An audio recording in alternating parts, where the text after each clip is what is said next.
Yeah, plenty of time. Okay. And these guys, they're going to be on up here for 2 or 3 minutes top. So. All right. Welcome back, welcome back. Thank you so much for tuning back in. I was clapping for us. Well, good. It's the only applause we'll ever receive. Oh, there. How's that? See? Welcome back to the show. We have in the studio with us Hannah Wherry and Beckie Moore. They're from Turpentine Creek Wildlife Refuge, and we've been trying to get you up here. The last time we tried, you had the ice storm, so we had to postpone that. But we're so glad you showed up today. You bet.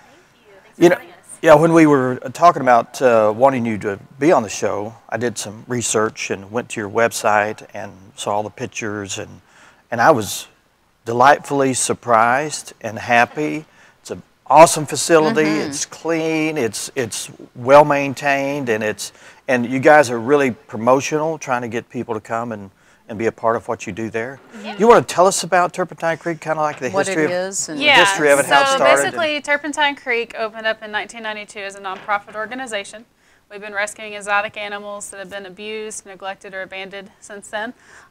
We primarily, have big cats. We are a big cat rescue, but we have other critters as well. We have bears, we have a monkey, a coatimundi, a macaw. So we take in animals that people have tried to have as pets, which is really a bad problem.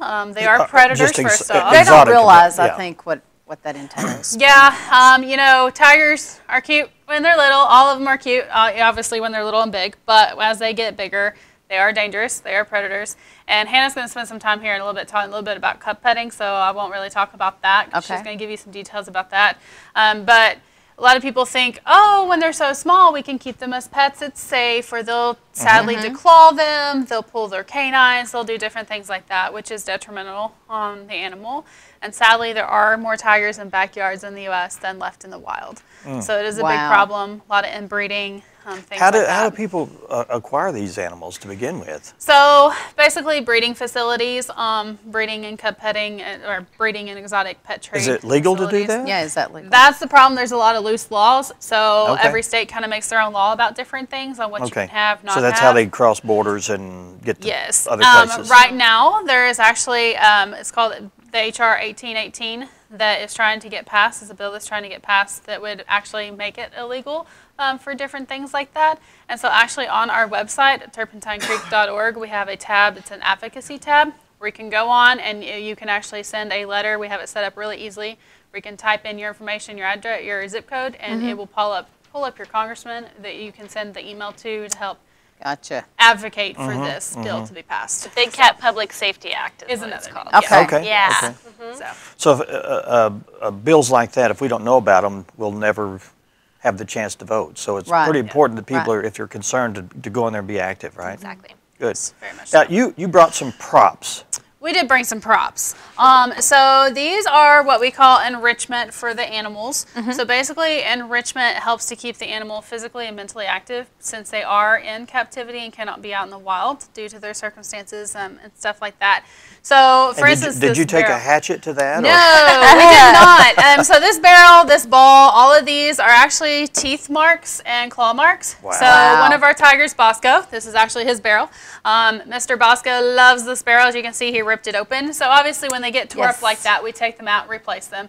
They get everything from these kinds of toys to bowling pins, bowling balls, Christmas trees, pumpkins, all kinds of stuff is enrichment. Oh, wow. Now, what is it with the I want to know what the pan. Yeah, the pan, the metal pan. Yeah, so this is a food tray from one of our lions, or ligers. His name's Brady. So that he literally smushed this tray. So you can see how powerful there's power. As I drop a lot it. Of power. How powerful he is. This is really solid metal. So it's just to show you how strong these cats are. They are predators. They're not pets. And so when you look at this, you think of how frail the human body is. Yes, definitely. So these are supposed to be indestructible as well. They're made out of very durable plastic from a company called Boomer Ball, where we get all of our enrichment toys from. So not you can so much see, indestructible. Exactly. Yeah. So very strong. That's, and people, you need to look at that. I mean, you're trying to keep it as a pet. And one of the Boomer balls is a huge ball, like super heavy. It's hard for us to even roll it up a hill. Sure. They'll pick it up with their teeth. They'll drag it up the hill. They'll let it roll back down. They'll get it in their pool, and it takes like a couple of us to get it out of the pool once it's got the water in it, and they will just pick it up with their teeth. Yeah. So, I mean, their strength, cats are large predators, very strong. Well, to demonstrate teeth and and claws. You brought had some, right? some. We did. So these are replica teeth. We never have real items that come from the animals other than if they're sedated and we get some fur for educational purposes from our animals. But obviously if these were real, we'd be hurting the animal, taking the body parts from them. So these are replica teeth. Wow. This is a tiger and this is a lion. So they have a 3-inch canine tooth. They actually kill their prey by biting them in the neck and suffocating them. So they can actually feel when the heart stops beating through their tooth. So if you guys want to see those. Oh my gosh. Yeah, they're Wow, look at that. definitely very, very strong. And they go this way. Well, this is the only amount that sticks out, right? I could see where the line is. Yeah. So, but that's still. Wow. So tigers are bigger than lions. Tiger I is a see bigger that. cat than a lion. The lion's mane makes them look a little bit bigger, but tigers are actually the bigger. I'll be darned. Yeah. Wild. That's really cool. Now, what about the claws? So what we have over here is these are replica brown bear and black bear claws. So as you can see, the brown bear claw is a lot bigger than the black, but the black bear claw is curved and sharp for climbing, because black bears like to climb, brown bears really like to dig. So they're a little more blunt. I mean, but still, even though it's blunt, still a lot of damage there. You don't want to go. Bears are really cute and fluffy looking, but you don't want to go give them a hug. Just give a teddy bear hug, not a real bear. So yeah, so those are just some replica claws. And then we also, for education and outreach that we do with our programming, our schools and stuff like that, we use this kind of stuff. We have all kinds of hands-on programming, not hands-on with the animals, but hands-on activities. So this is a molding of bear scat. So bear scat is a fancy name for bear poop. I like doing scat programs because you can, when you're out in the wild, you can see what's going, what's around you. Because a lot of times when you go out in the wild, you don't really see a lot of these animals, but you can find signs of them. And so bears are native to Arkansas, obviously, so we kind of talk about native critters as well. And then this is just a molding, like a flexible mold of a bear, a black bear paw. So we have all kinds of different. Now, you said you don't do any are there any animals out there you can interact with? No, we don't do any interacting with the critters. They are all predators and dangerous. And that is, there's facilities out there, pseudo facilities that do touching and stuff like that, and we're definitely not one of those. We're a true sanctuary that never breeds, sells pets, or anything like that. Well, we have a macaw that we can't touch, but that's right. What's the current need for the Refuge Center out there? There's all kind. We're always in need of stuff. We are a nonprofit, so everything helps. We're building our 2 huge bear habitats, so funding for that. We're hoping to later in the future, build an actual big education center that would have a cafe and different things like that in there. We build all of our own habitats out there, so everything goes to help from buying toys for the animals to food donations. I'm thinking about food. How much food it must Tyson take. gives over 300,000 pounds of meat of chicken. 300,000 pounds of chicken a year, but we also get down cows and stuff from local farmers and stuff like that. That's good. Sam's has been helping us with produce and stuff for our bears and some of the other critters that eat the produce. Great. So wow, everything you can think of. We actually on our website have like a how you can help section. We have an Amazon wish list with stuff too. So just different kinds of things like that. So. And you were going to talk about something. Yeah, definitely. So Becky's mentioned a few points.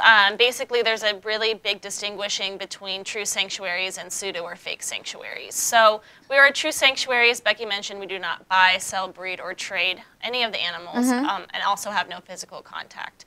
We are accredited by the Global Federation of Animal Sanctuaries, so that's a really good indicator. It's a governing body, kind of like the AZA for zoos, so that we're doing the right thing for our animals. There's lots of places that say that they're a sanctuary, but they breed their animals constantly. They are letting people touch them and pet them, but I think that, like Becky was saying, all of them are cute and cuddly. We don't realize after the fact what really happens to the animals. So there's actually 10,000 big cats in private ownership. They're not in zoos and sanctuaries yet. Wow. They're in people's backyards. They're in basements. They're in corn cribs and horse trailers. Alabama, Wisconsin, North Carolina, and Nevada have no laws. You can have whatever you want. You can buy a tiger that can do that for between $100 and $200. That's less than a purebred dog my gosh. in this country. So it is a big problem. That's why Turpentine Creek is here. That's why we've been rescuing these animals. We don't breed because we don't want to exploit them. We don't allow people to touch them because they can do this. They're very dangerous. Yeah. But unfortunately, there's no laws that say whether you can or you can't hold a tiger. But you can only hold them from when they're 8 to 12 weeks old, when they're babies. So, oh, it's so cute and cuddly. I paid, you know, however much to get my picture taken, but you don't realize what happens to the cubs after the fact. So these facilities have to breed these animals for have 200 cubs at a time, a year, to be able to keep up with the demand to touch them. But then afterwards, what do they do with them? After they're 13 weeks, 14 weeks, what happens? Usually they're just euthanized, so they put them down. They can't use them anymore.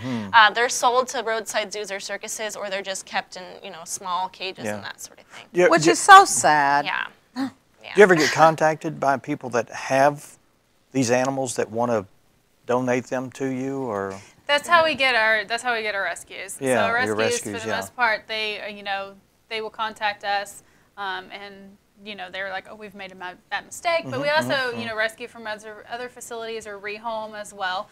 If they're financially can't doing it, then we'll rehome them. So a lot of our critters have came from the pets and have had really bad circumstances that they lived in. Yeah. But then there's other situations too. But yes, we do get. Well, the best thing I can probably try to encourage our viewers to do is come see you guys. Yeah. Because that's part of your income too, right? Yes, Exactly. the big part of it. We're open every day except for Christmas. Hannah and myself, we've been working on this education department, so we're going to have summer day camps. We have a whole slew of programs for spring break. Cool. Throughout all summer, we're going to have programming going on.